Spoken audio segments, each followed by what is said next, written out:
And the 355 has 3 pedals. Okay, so it doesn't really have a shifter yet, but it's progress.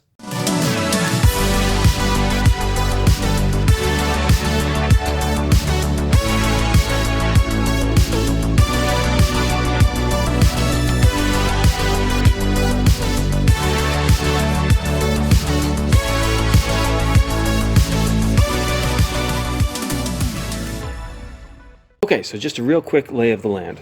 So I have, this is the original brake pedal. The only thing that I've done to modify this is I cut the end off to make room for the clutch pedal. So this is the clutch pedal. I have the aluminum pads on there because it's easier to put them on now. And then here's where things got a little bit tricky. So this pedal is from a 348, as I've mentioned before. Now you might wonder why there's a gap, and then there's a little bit of a spacer here, and then there's the pedal over here. So this is the only bit that I have to weld. So this in the 348 was actually on the other side. It was over here, and then it was right up against the pedal itself. So it was right here. That, in other words, that lined up with that over there. Now this is my 355 pedal box, and as you can see, well, actually you probably can't see, the master cylinder goes here, slave cylinder goes here. So in the 348 it's reversed. The master cylinder's on this side and the slave cylinder's on this side. So that's the reason, that's the biggest incompatibility between the two. So this axle here is the same one that it's, I'm just reusing that. And the good news about not having to weld the brake pedal is a safety thing, and I would not trust my welding ability with something as important as a brake pedal. So, hallelujah, I don't have to do anything except cut the end off, which is what I did to make room. This is all factory Ferrari welds. So we're going to weld this thing up, and you'll join me with hopefully a decent looking pedal box with the return springs, which go here and here, all lined up with everything. See you in a bit. All right, so welcome to the upstairs of the drive channel barn. And so the next step is to put this bushing here. So this bushing over here needs to go into here. And as you can see, it doesn't fit particularly well. And the reason for that is that this is about a 2 mil thickness, or maybe about 1.5 millimeters. And this needs to be reamed out about 1 millimeter. It doesn't actually have to be the whole thickness. It doesn't have to be the whole thickness of this, but about half that, just so that it can pop in. And once that's in, then that's good, because there's already a bushing over here. And because I, as you recall, I had to truncate this by about, I don't know, it was about that much or so. There's no bushing here because there was only one on each end. So this is the one from the end. So it had to go from over here to inside there. And with that, the brake is done. So this is actually the brake pedal. And as I mentioned before, no welding required. So none of my terrible welding skills are putting anyone's life at risk with this brake pedal. It's totally factory. So that's also very good news. So let's get to reaming this thing out. Let's see how it turns out. Real quick. Here's the boring tool. I actually have it stuffed in there because one of the issues that I had when I bought this thing was that the tool itself is just slightly too big for the hole. And as you can see, I got it in there now because what I basically had to do was take the abrasive material and just take it down with the bench grinder. So here's what it looks like there, and it's just, I got rid of just enough to get it in there. So all right, so let's see how this looks when I'm working on it. Okay.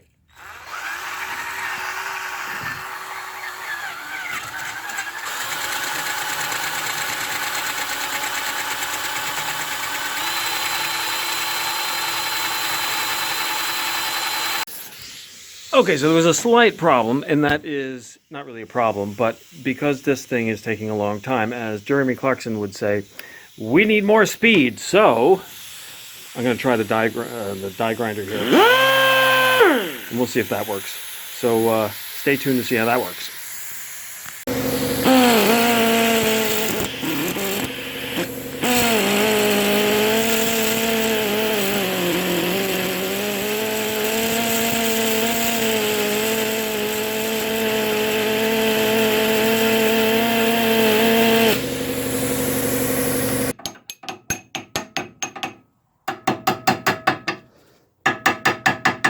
Okay, so now I have the pedals built. So the pedal box is built. I got the return springs in there.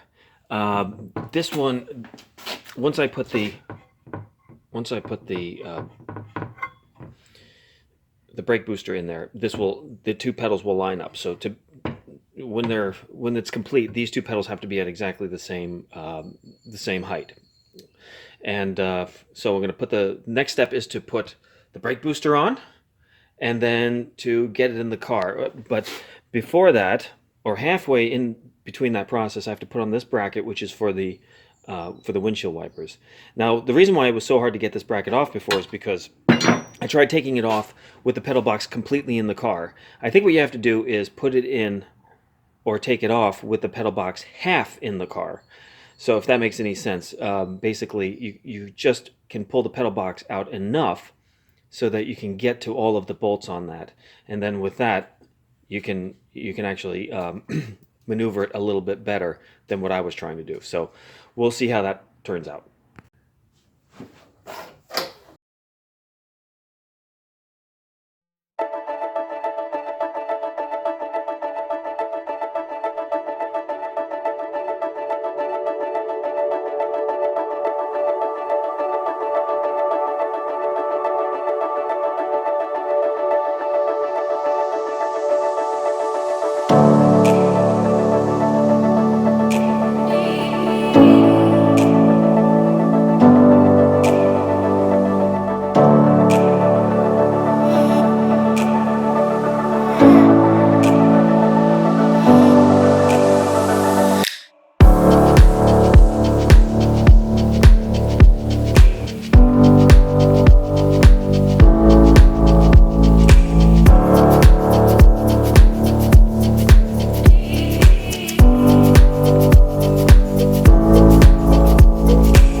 Okay, so everything is in. Now the only thing that I have to do now is to run the line from the slave cylinder, actually from the reservoir to the slave cylinder, and then from the slave cylinder here, this little piece over here, down into this hole, which you probably can't, I know you can't see, but there's a hole down there, and that's where the line will go. So really the next step is to do some plumbing, and I'll have to jack up the car to do that one, but that's for next week. And until then, yeah, this is this is all in, and it was quite a job to get this all in, but it does actually fit, and the car now has 3 pedals.